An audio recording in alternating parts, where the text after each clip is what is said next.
I realized in the break that I forgot to put on the jacket. And I thought, when I had these sort of setting the volume and these practical things, I would not wear the jacket, and then I will put it on to mark that the performance started.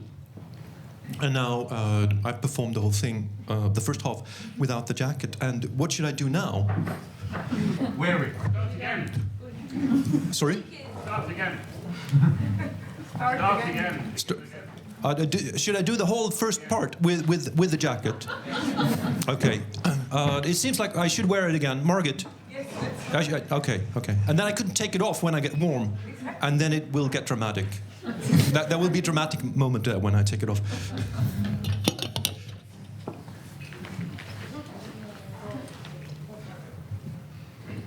In Swedish, such a jacket is called en kavaj. En kavaj, it's very old-fashioned. Very old-fashioned word. No one uses it. My father used it. Like the word.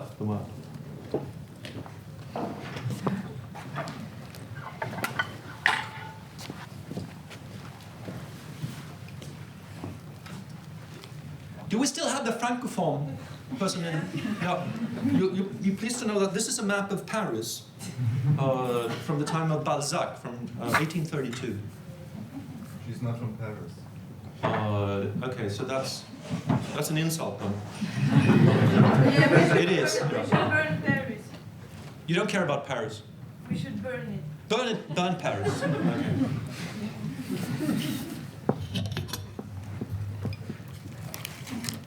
So you should burn the map.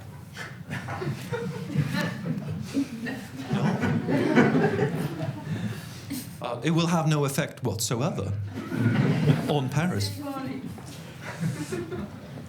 Chapter 9. Now, if Adam and Eve started a company there in the Garden of Eden, making apple juice, what would Adam and Eve call that apple juice company? For some reason, if you have a company making computers, pads, and phones, calling that company Apple works fine. But if you have a company making apple juice, for some reason, calling that apple juice company Apple is somewhat absurd. I don't know why. It's like it's okay to call a car a rabbit or a Mustang. And then I don't know how to finish that sentence because I have not put that into the script yet. In 1975, I'll stick to the script, I'll promise. Margit gets very nervous when I diverge from the script, but there's been some historic Driving the Blues performances that have, sort of, I've run out of memory, my 192 gigabyte memory card has run out because it's been like 4 hours, and it was 1 hour 8 minutes, including the preambles. It's record speed, Margit. And this is going to be even quicker. It's going to be even quicker. In 1975, Bill Gates and Paul Allen, who looks like he's Bill's uncle, but he's actually only 2 years older. Bill and Paul, they start Microsoft. And this is the first logo with a flavor of disco. Now, with a name like Microsoft, Microsoft could be making a washing powder. While if they were mega hard, they could be doing pornography. In 1976, Steve Jobs and Steve Wozniak start Apple. This is the first logo with Isaac Newton waiting for an apple to fall on his head. It isn't used for very long. In the 70s, the big digital patriarch is IBM. Started by Thomas J. Watson, the inventor of the Think slogan. Imagine going to a meeting with this man and thinking of what you should say. It's a tough one. And IBM is located in Armonk, New York. In Armonk, New York. Yes, there is such a place.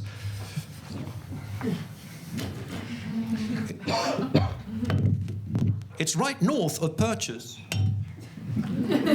and right northeast of Valhalla. In 1981, IBM launched the PC. And IBM want the PC to be friendly, so they want to hire Charlie Chaplin as a friendly mascot. But Charlie Chaplin is dead. Charlie Chaplin has been dead for 4 years.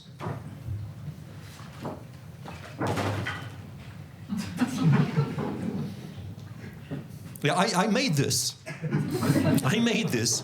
I found his tombstone in Vevey, Switzerland. A photo of it, where Daniel Peter invented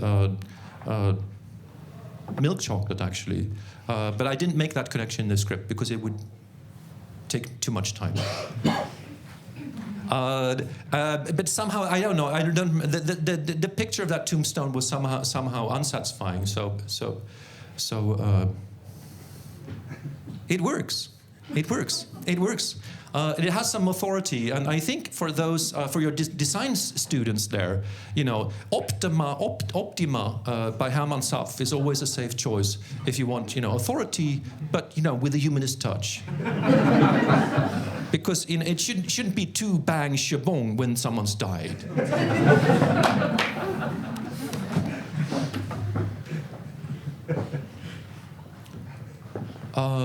Yeah, so Chaplin is dead. But IBM can fix that. They hire a lookalike. And then you say, okay, but how do we know that it is actually not Chaplin? How do we know it's a lookalike? Well, Google the whole thing. It's a lookalike. Actually, I think it's a professional mime artist.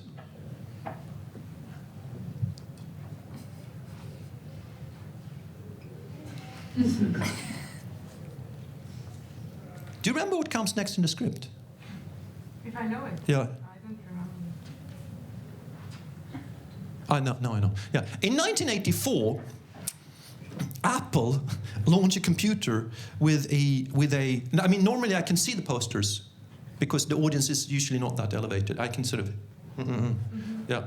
But here, you know, people would be looking here the whole time. That wouldn't be fun. In 1984, Apple launched a computer with a graphic user interface called Macintosh, which is the national apple of Canada. I know it sounds like a failed joke there, but it's not a joke. It's just information. In 1985, Microsoft launched a graphic user interface for the IBM PC called Windows, which it says somewhere here in the text. Normally, if you launch a product, you put the name somewhere here. But calling Windows Windows, even if they would put the name where you should put the name, calling Windows Windows is a bad idea. Through a window, you can look into your computer, but to really get in there, don't you want a door or a gate? So how about calling windows doors or gates? That would be promise of full access. But doors is already taken by the doors. And maybe Bill Gates is too shy to call Windows gates. Or maybe Bill Gates hates puns. Maybe Bill feels bullied at airports when they say, "It's this way to the Gates. Mr. Gates.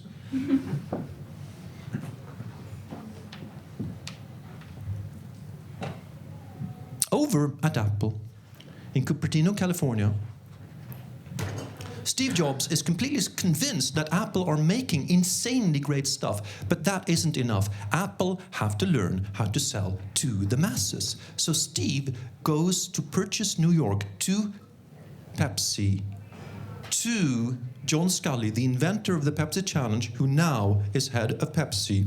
And Steve says to John, I should still be there.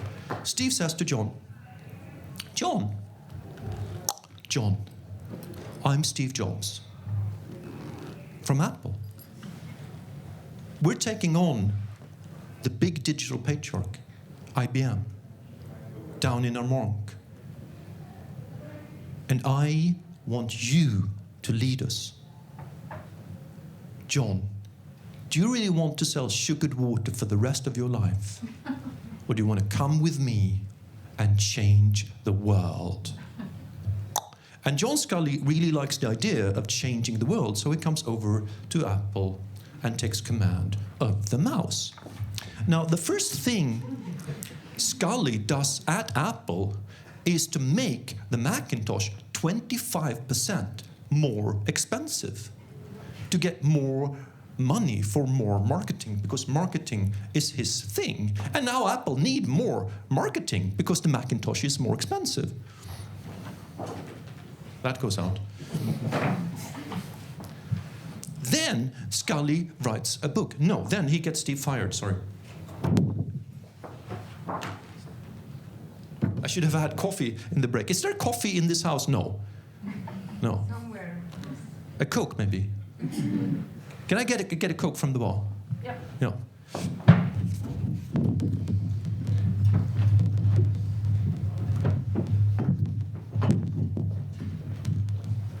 Then Scully gets Steve fired.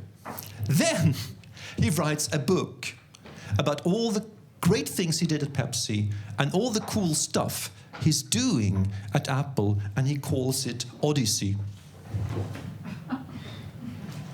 And yes, this is authentic. Not even after 9 years of art school could I come up with an idea like this. Thanks.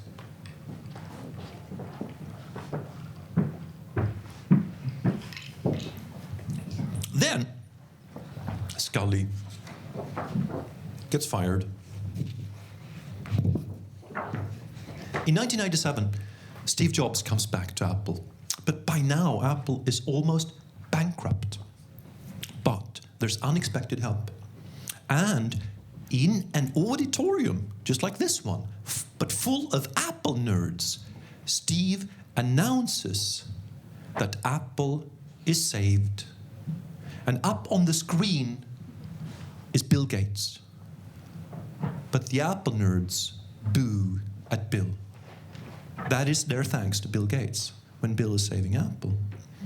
But Steve says, Bill, thank you, the world's a better place. And thanks to Bill's,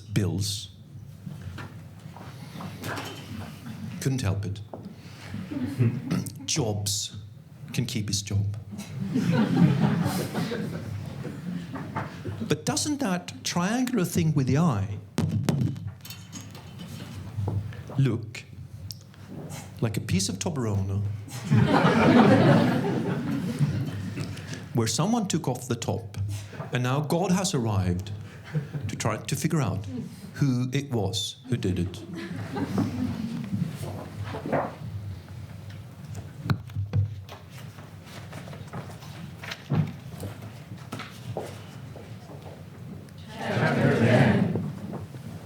Apple's address in Cupertino, California is one infinite loop.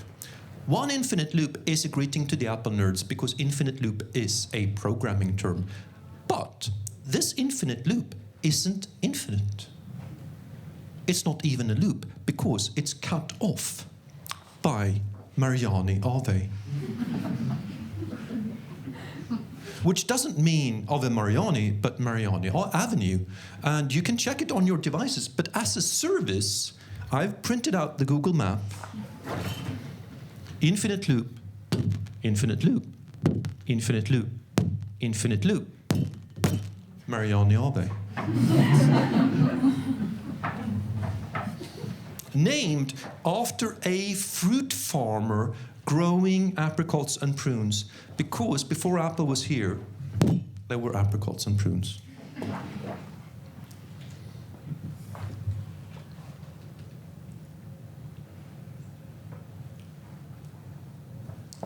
I have to cheat.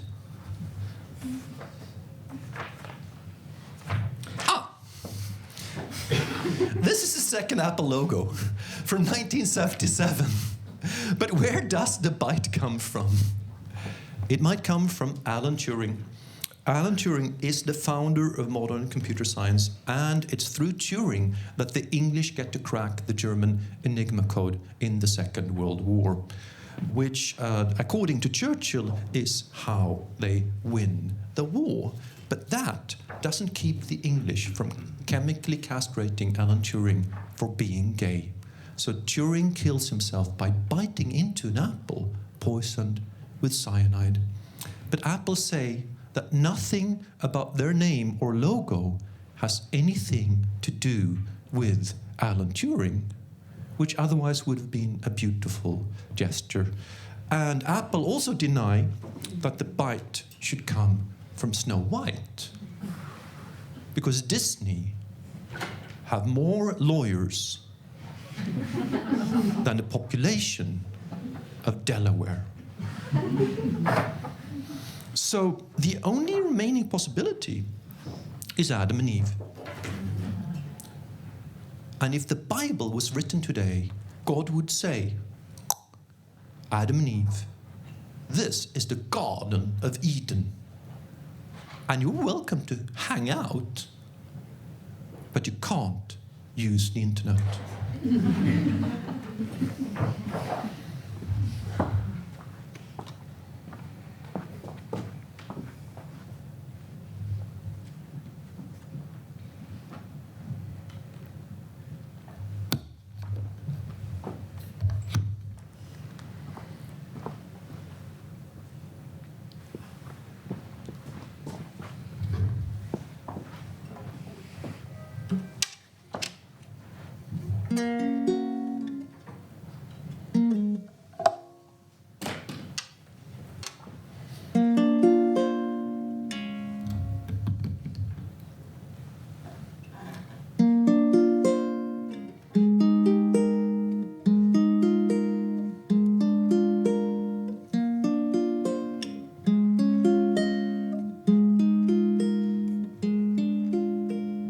When I grow up in the grey Swedish welfare state, we don't have a word for the color orange. So we call it fire yellow.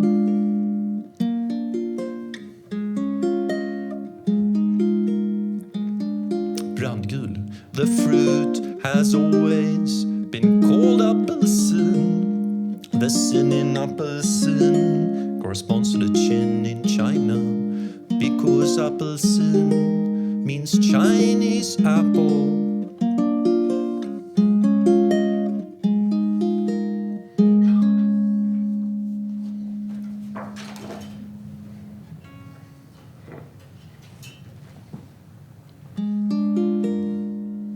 So if Adam and Eve had been Chinese, they could have eaten an orange, persuaded by a snake speaking Mandarin.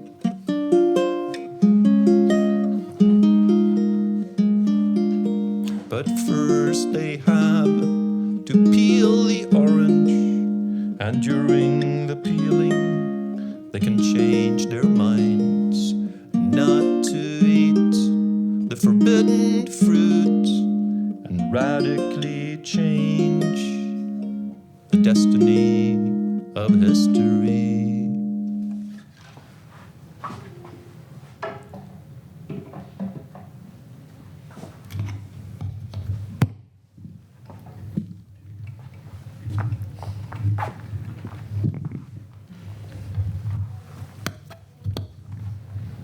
On the 10th of August, 2011, Apple becomes the biggest corporation in the world.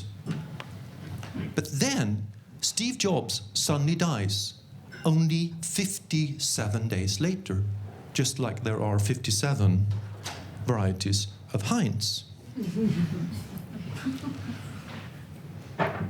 Now, Steve Jobs was a Buddhist. But the spiritual aspiration of Buddhism is not to become the biggest corporation in the world. It's to become nothing. So Steve, as a dead Buddhist, gets punished and gets reborn as a worm. But as a worm, Steve can move into and live in an apple. Now, if you're thinking of, I know this is a longer event than you're used to, and if you're thinking of leaving early, or if you have to leave earlier, this might be a good time, because a bit later there will be a scene where Bill Gates, the famous Microsoft man, is turned into a pig through an operation of plastic surgery, which might make you a bit uneasy.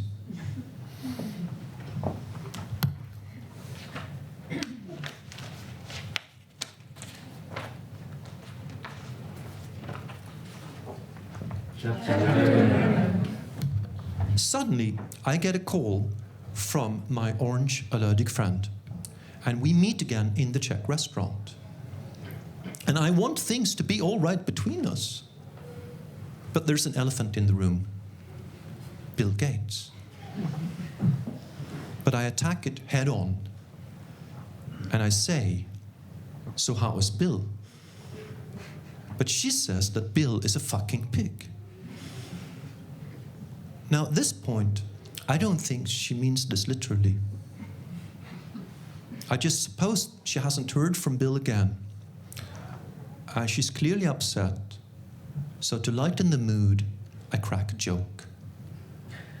And I say, "Listen, don't be so hard on Bill.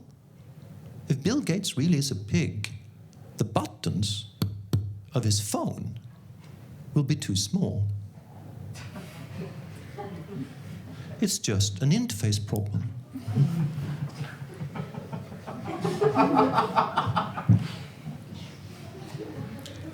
But my joke doesn't relieve the tension of the situation. I'm not even sure she understands it. And in the Czech restaurant, our table becomes a Scandinavian island of embarrassment. But then she suddenly starts to speak, and she tells me of what happened between her and Bill Gates. After the airport luxury hotel, my orange allergic friend doesn't hear from Bill again. So she Googles him. And it turns out that Bill is married to a Melinda Gates, which doesn't take much Googling. But there's also a man in Bill's life. And actually, there are more pictures on the internet of Bill and that man than of Bill and Melinda. And they have fun. They drink Cuba Libras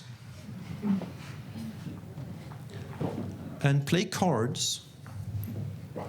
And Bill is always laughing at his jokes.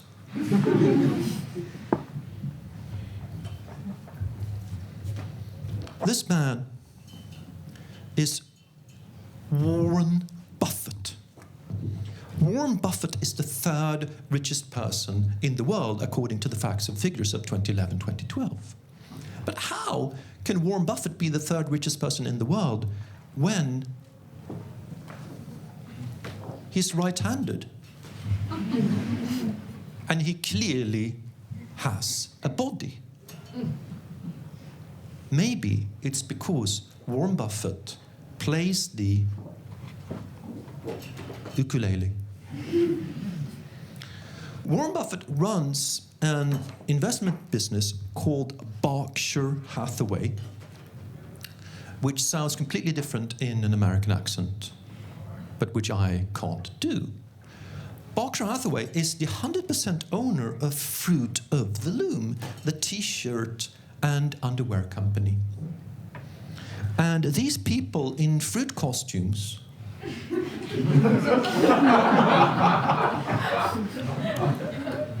backing up the boss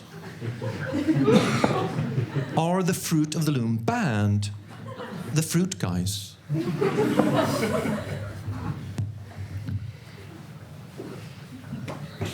Amazing stuff with them on YouTube.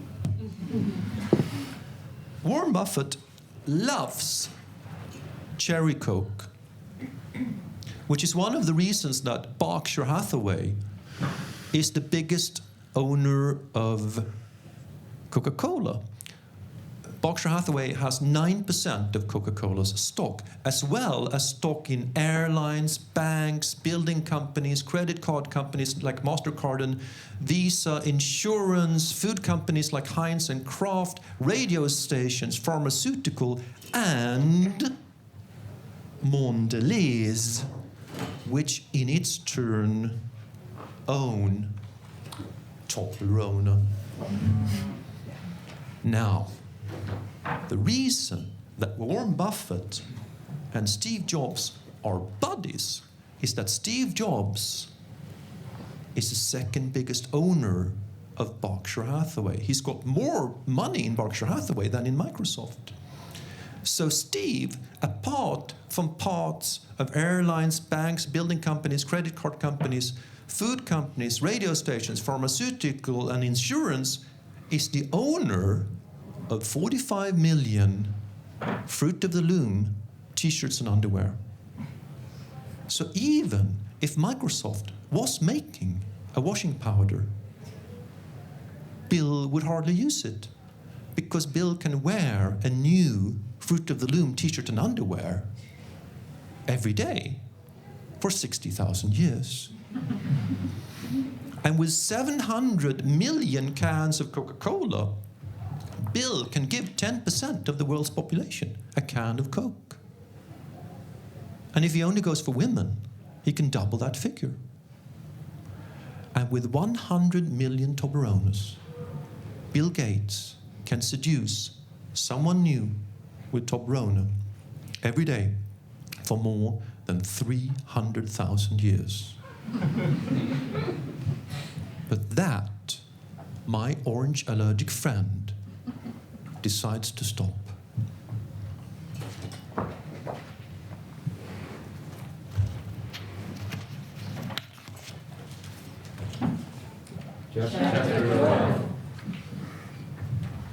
Every year, for 4 days in late January, Bill Gates goes to Switzerland to attend the World Economic Forum in Davos.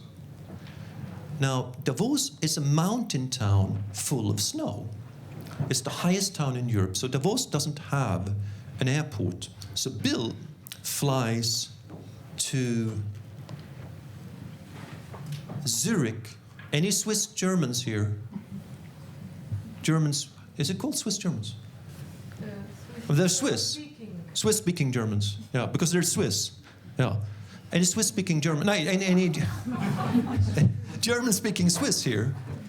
Okay, I have. Okay, so the airport is called Glote.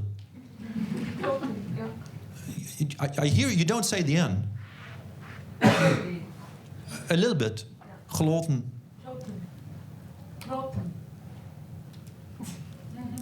No, No, not Dutch. no? Kloten. For 7 years I've said okay. Someone Swiss taught me. Okay, Kloten. Yeah, so Bill flies to Zurich Airport, where he gets a helicopter to Davos. And here's Davos. Here's Clawton, and here's Bern, where they make Toblerone. And as you see, they form an almost perfect triangle. Now, when Bill has landed at Clawton, he has to go through Swiss customs before he can get to the helicopter. So my ornithologic friend hires a Bill Gates lookalike from Los Angeles and flies him to Clawton. And by using real-time information from local Zurich plane spotters, she gets the lookalike to walk through Swiss customs exactly 42 seconds before the real Bill. So it's the lookalike who gets picked up by the helicopter. And then when the real Bill comes through, he's approached by a driver in a dark blue uniform, almost black. And the driver says in a very trustworthy Swiss, German, English accent that the helicopter is broken. So he will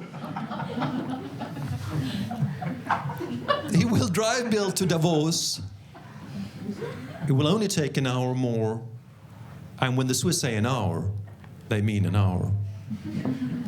And the driver takes Bill to a black Mercedes 600 parked just outside and opens the back door, and Bill gets in. And when the Mercedes is rolling with Bill in the back, the driver pushes a button which locks all the doors. And then he pushes another button, raising a tinted window separating the front seats and the back seats. And then, just like in a spy movie, he pushes a third button, releasing gas in the backseat compartment.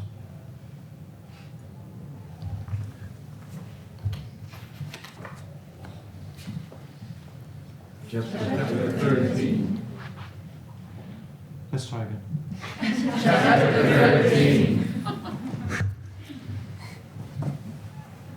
It's here in chapter 13.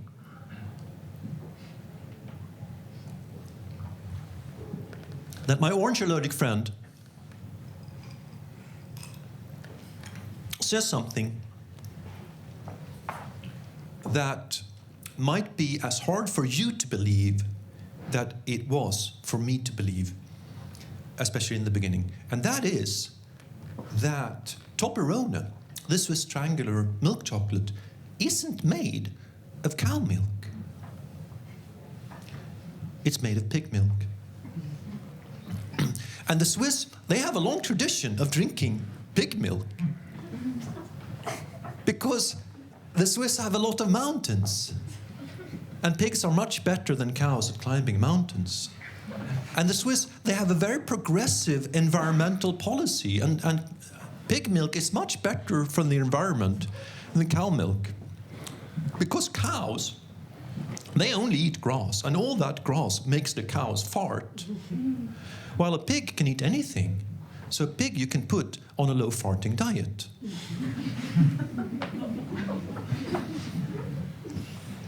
But to make a milking machine for a pig is difficult because everything is smaller. But the Swiss can fix that because the Swiss are great engineers. But there's more fat in pig milk than in cow milk, which means that it's milk of higher quality. But that fat can clog the fine tubes of the pig milking machine. But the Swiss can fix that too. And this is how it works. First, the milk is pumped out a bit, but then it's pumped 2/3 in again. And then it's pumped out a bit, but then it's pumped 2/3 in again. So the tubes, they get in like an internal massage, preventing clogging. And Toblerone has always been made of pig milk ever since Toblerone was invented in 1908. And on the packet, there's even a picture of a dancing milk pig.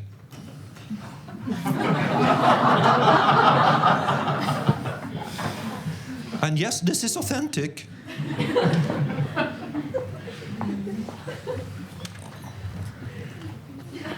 You can check it on the packet. Say yes. Yeah, it's true.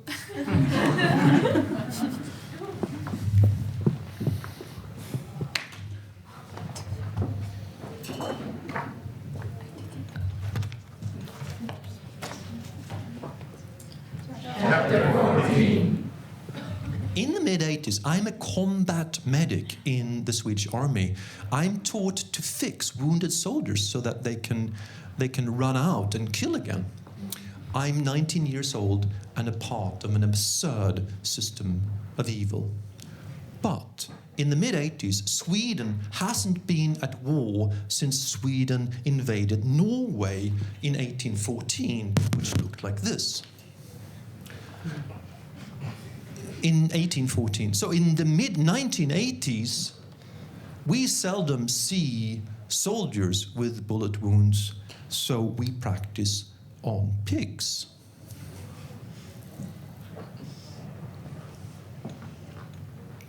And the pig, the body of a pig is actually very similar to the body of a human, especially in the thorax, which is the most important part in military medicine. Because if you're shot in the head, you're usually out.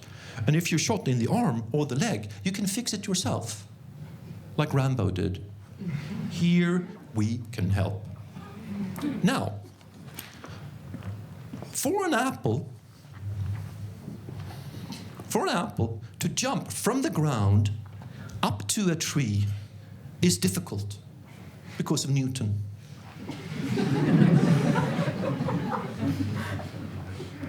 But the other way around, because of Newton, is much easier. In the same way, to operate a pig into a human is difficult. But the other way around is much easier. Especially in Switzerland, because the Swiss have the best plastic surgeons in the world. And the best private clinic for plastic surgery is in Zurich, and it's called Clinique Pyramide because it looks like a pyramid. And I know this sounds too good to be true, so I've printed out the Google map, and you can see it's here, right by the Zurich Lake, right between the opera and the Chinese garden. There. Here's Helmhouse, where they exhibit die schönste Schweizer Bücher every year. Yeah. Have you ever seen it? Mm-hmm. The Clinique Pyramide. I mean, I know the books. Yeah. Yeah, you've seen it. Yeah. So you see,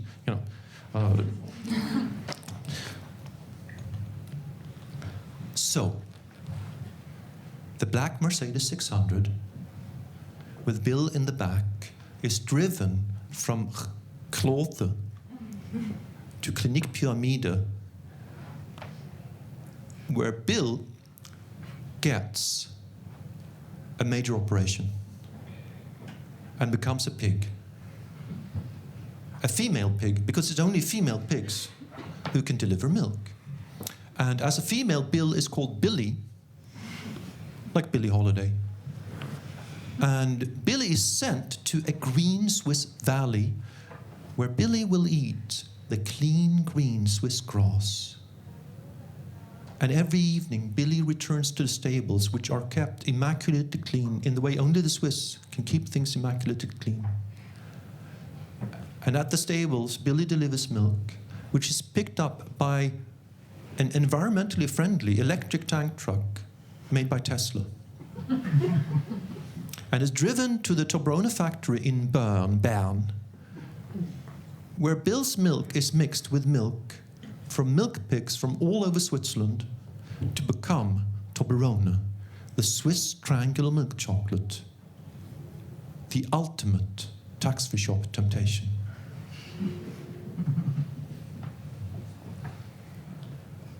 Now I know that there might be something here that you would want to question.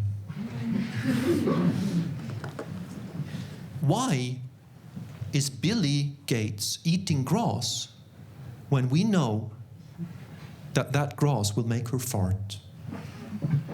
It's because Toblerone has always been made of grass-based pig milk ever since Toblerone was invented in 1908. And Toblerone can't suddenly change that.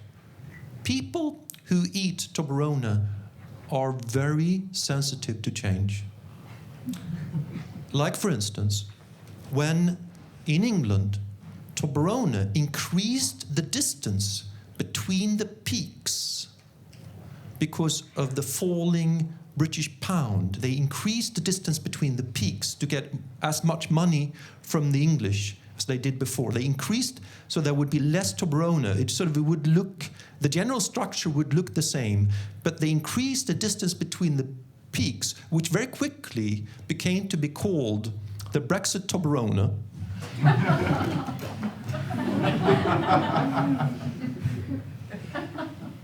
And I don't know why Toblerone couldn't realize that this made people freak out completely. Because people who eat Toblerone are very sensitive to change.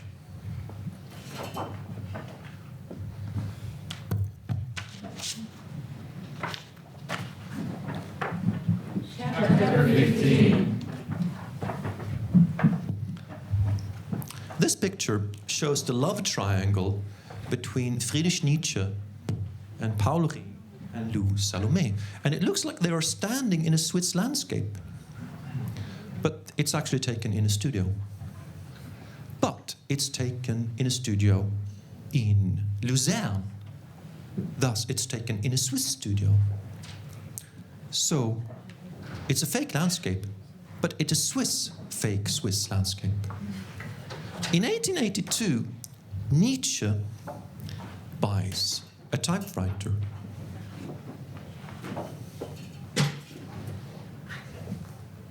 Invented by a Danish priest, Rasmus Malling Hansen.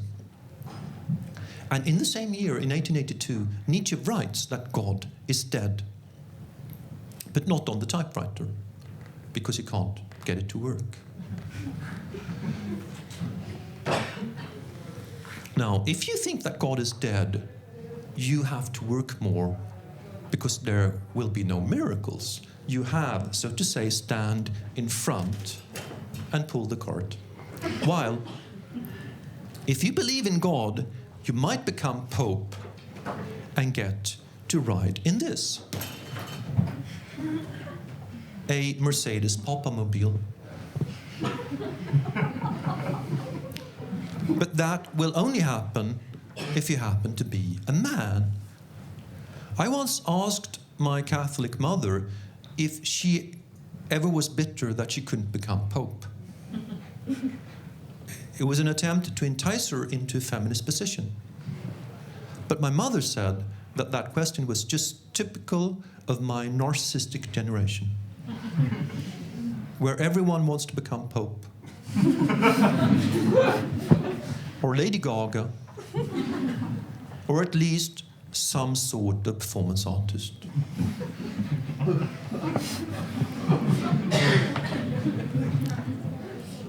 Now, I don't know if you know this, but Lady Gaga is actually a practicing Catholic, as, of course, is the Pope. And just like Lady Gaga, the Pope gets all sorts of presents from his fans.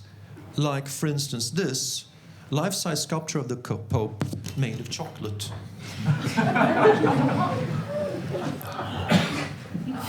The Pope, he got this on the 5th of February 2014. Since then, we've heard nothing more about it. Which is understandable, because it's a gift from hell. Impossible for the Pope to deal with. He can't give it to the Catholics, because the Catholics would refuse to eat a chocolate life-size sculpture of the Pope. And he can't eat it himself, because the Catholics would be shocked to see such an auto-cannibalistic ritual performed by the Pope. And he can't send it back because it took 20 chocolatiers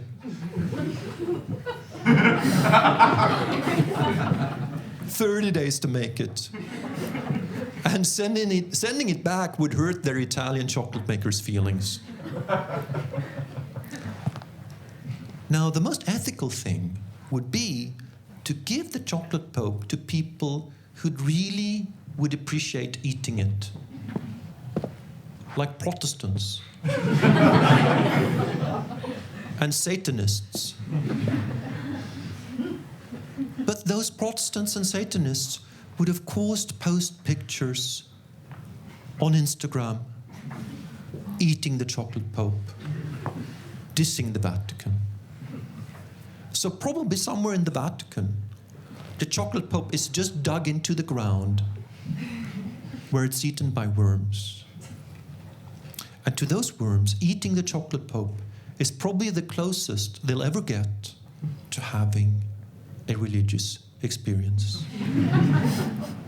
Unless they are Buddhist worms, where being a worm is a religious experience in itself.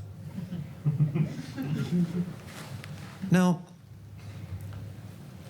for a Protestant to meet the Pope is embarrassing, because to that Protestant, meeting the Pope, the Protestant shouldn't be impressed, but somehow the Protestant is still a little bit impressed. While to a Satanist, meeting the Pope is ironic and fun. And a Satanist is always ready to meet the Pope because papal protocol prescribes when you meet the Pope, black dress. Here's Angelina and Leonardo and the new Steve Jobs, Tim Cook, who could learn a little bit from Leonardo about men's fashion. And so could I. But when the Pope goes to Cuba to see Fidel Castro, Castro wears a blue Adidas jacket.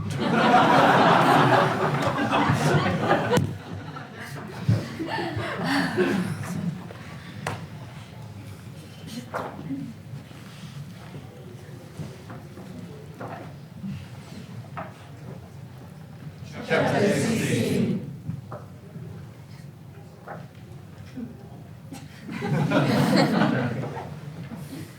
It's the last one. Now, as you know, Steve Jobs, the famous Apple man, was a Buddhist.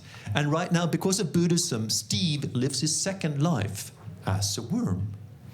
But what happens if Steve Jobs, the worm, meets Billy Gates, the pig? Can they speak to each other? Or is there an interface problem? And if Billy Gates, the pig, can't understand what Steve Jobs, the worm, is saying, how will Billy know that this worm is Steve Jobs? And in the Green Swiss Valley, Billy only gets to eat grass. But now there's suddenly a chance to have a worm. And that's a temptation Billy can't resist. So Steve Jobs ends up in the stomach of Bill Gates, formerly Bill Gates. And then some of Steve's molecules will end up in the Toblerone, which suddenly makes you see the sense of being vegan. And those of Steve's molecules that don't reach the Toblerone, they'll end up becoming a part of Billy's cell system, cell structure. And those of Steve's molecules that don't make it to the Toblerone or to Billy's cell structure, they will end up in Billy's poop. And ever since I started to tell this story 8 years ago, I've been trying to come up with a joke about that piece of poop, wrapping up the whole thing into one profound image, while at the same time being in relatively good taste. But I've always failed. And I'm not going to test your patience with various variants of the different failures. So with that failure, I have to leave you. So finally, I would like to ask you to close your eyes and imagine that you're sitting by a computer running a piece of software called Driving the Blues Away, an info comedy. Now imagine that you would like to quit this piece of software. So with your left or your right hand, if you have a PC, you press the control button, while at the same time you press the key for the letter Q. And if you have a Macintosh, you press the command button, while at the same time you press the key for the letter Q, and a new window appears. And the new window is asking you, are you really sure you want Driving the Blues Away to quit? And you're quite sure about this. So with your left or your right hand, you move a little arrow on the screen to an image of a button that says OK.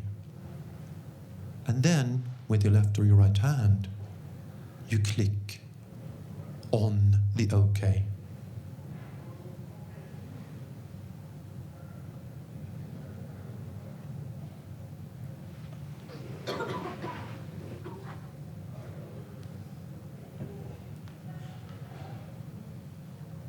And you wait. But finally you open your eyes again because nothing happens. Because since Driving the Blues Away, an info comedy is an info comedy, you can open your eyes. Since info comedy is an info comedy,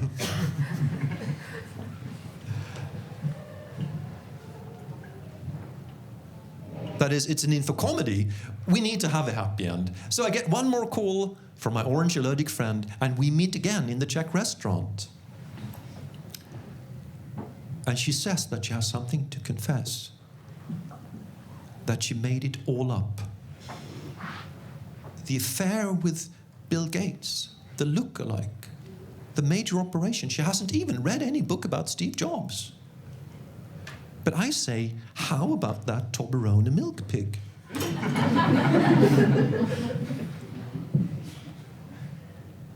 But she says that that pig isn't a pig, it's a bear. It's the symbol of the city of Bern. Just like the beer of Bern, Gorten beer has a pig, a bear. A bear on the bottle. But why did she make it all up? And she says, it's because I was so slow to react to a declaration of love. But somehow she went a bit too far.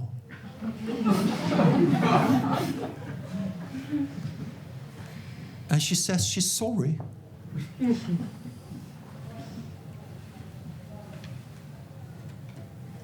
But I say that I'm sorry for having been so slow to react to a declaration of love.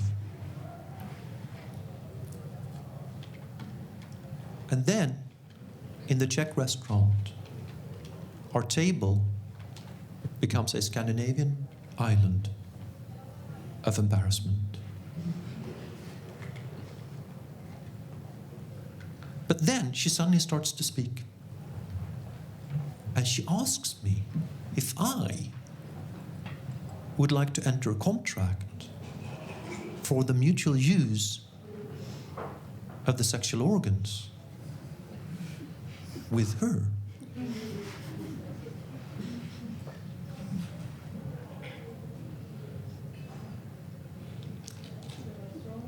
Thank you so much, Tallinn. You've been absolutely wonderful. Thank you.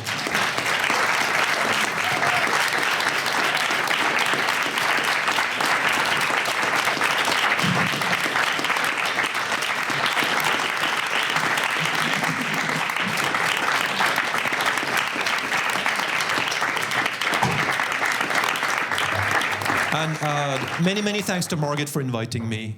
Again, thank you. Thank you so much.